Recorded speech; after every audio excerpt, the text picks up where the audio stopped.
بسم اللہ الرحمن الرحیم. السلام علیکم. Welcome back to another exciting video.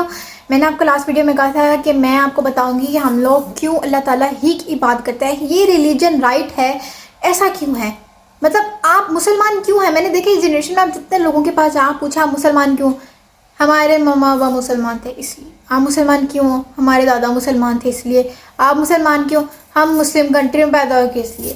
ان کے پاس کوئی سالڈ ریزن نہیں. ایون کہ جب نبی پاک نے ہندوؤں کو اسلام کی تبلیغ دی تھی تو ہندوؤں بھی یہی کہتے تھے کہ ہم مسلمان نہیں ہوں گے. کیوں؟ کیونکہ ہمارے باپ دادا کافر تھے. ہم کیوں؟ کیونکہ ہمارے باپ دادا کیا غلط تھے؟ انہوں نے بھی بتوں کو پوجا, ہم بھی اسے پوجیں گے. تو یہ کوئی ریزن نہیں ہے, کوئی لاجیکل ریزن نہیں ہے یہ بتانے کے لیے کہ آپ اس ریلیجن میں کیوں ہیں. سب چھوڑ دیجئے. اگر ہم سب چیزیں چھوڑ دیجئے اور ہر ایک ریلیجن کو آپ سٹڈی کریں, تھورلی نہیں کہتی, تھوڑا بہت اسٹڈی کریں, تو آپ جانیں گے کہ جتنی انسانیت اسلام میں ہے کسی بھی ریلیجن میں نہیں ہے, کبھی نہیں ملے گی آپ کو. اب یہاں پر میں قاریوں سے بھی آپ پوچھیں گے نا, کہ میں نے ایسے بھی قاری دیکھیں گے, آپ پوچھیں گے اسلام کیوں, وہ کہیں گے قرآن میں لکھا ہے. جو اللہ کو نہیں مانتا وہ قرآن کو آپ کچھ بھی دکھائیں گے وہ تو نہیں مانے گا. جو قرآن کو نہیں مانتا وہ پڑھ کے بھی کہے گا کہ نہیں مجھے نہیں سکون مل رہا, کیونکہ اسے ٹرسٹ ہی نہیں ہے ان چیزوں پہ, اس بات پہ, اس رب پہ, اس ذات پہ. سمجھ رہے ہیں نا؟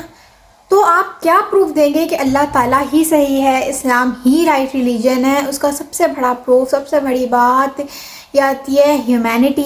اگر آپ ہندوؤں کو دیکھیں تو وہاں پر تو یہ عورت اور مرد میں جتنا ڈفرینس کیا جاتا ہے, ان کے ہاں جو رسمیں ہیں اگر آپ کبھی ان رسموں کو دیکھیں تو اس میں کہیں نہ کہیں کھانا ضائع ہوتا ہے, وہ رزق, ٹھیک ہے, کہیں نہ کہیں ان رسموں میں انسانیت کی توہین ہوتی ہے. ان رسموں میں ایسے ٹریڈیشنز ہیں جو کہ ان ایتھیکل ہیں. اور ایسا بھی ہے کہ اگر وہاں پر یہ بھی سوچا جاتا ہے کہ اگر شوہر مر گیا تو اب عورت کو بھی زندہ درگور کرنا چاہیے, جلا دینا چاہیے. بیٹے کی نسبت بیٹیوں کو بالکل بھی چاہا نہیں چاہتا. جبکہ اسلام نے جو عورت کو عزت دی ہے, کیونکہ کمزور کون ہے, مرد یا عورت؟ عورت ہے نا, فزیکلی تو عورت ہی کمزور ہے. تو کمزور کے ساتھ وہی کھڑا ہو سکتا ہے جو صحیح ہو, رائٹ ہو, اور جس میں طاقت ہو. کمزور انسان, آپ یاد رکھنا, اسٹرانگ, طاقتور کمزور کے لیے کھڑا ہوتا ہے, اور جو طاقتور کے ساتھ کھڑا ہوتا ہے نا وہ کمزور ہی ہوتا ہے. اوبویسلی ضرورت سپورٹ کی چاہیے ہوتی ہے نا. اس لیے اگر آپ اس کو ہندوازم کو چھوڑ دیں, آپ کرسچینٹی کو دیکھ لیں تو وہاں پر کوئی ایموشنز کی رسپیکٹ نہیں ہے. بوائے فرینڈ, گرل فرینڈ, پرون ریز, یہ طریقے رہائش کی جا رہے ہیں. اس کی وجہ سے کیا ہو رہا ہے کہ بہت سے بچے بنا پیرنٹس کے پل رہے ہیں, بہت سی سیپریٹ مدرز ہیں. یا اس سے کیا ہو رہا ہے کہ اگر آپ اسلام کو فالو کریں, the child can enjoy the love of both parent, right? But if you follow Christianity, they are only get one.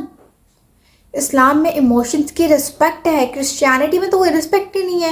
کبھی اس کے لڑکی اس کے ساتھ گھوم رہی ہے, کبھی اس کے ساتھ کیجیے, وٹ ایور. رسپیکٹ تو نہیں ہے نا. ہمارے یہاں تو محرم نہ محرم کا کانسیپٹ ہے.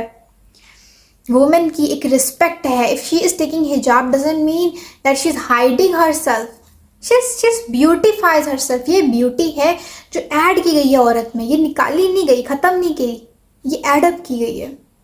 حجاب is just a choice کہ اللہ کو مانے یا نہ مانے, that's it.